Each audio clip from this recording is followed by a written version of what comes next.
Güzel Efemiz orada duruyor. Benim bir Alevi dostum vardı, Ahmet Şat. Ona da selam olsun dinliyorsa.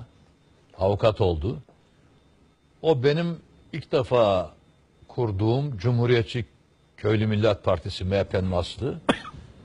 O partinin gençlerindendi ve bizim gençlerimizden de, annesi de Divri ilçe başkanımızdı o dönem.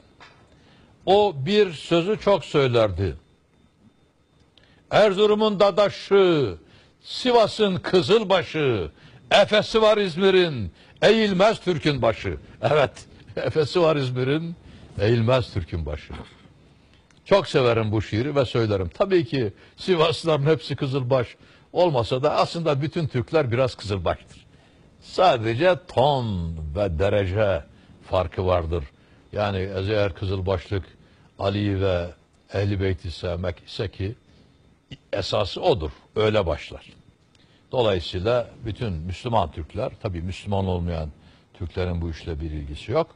Ve bizim için Türk Türktür. Dini ne olursa olsun. Değerli dostlar, bu dönem kapanmadan bir gerçek.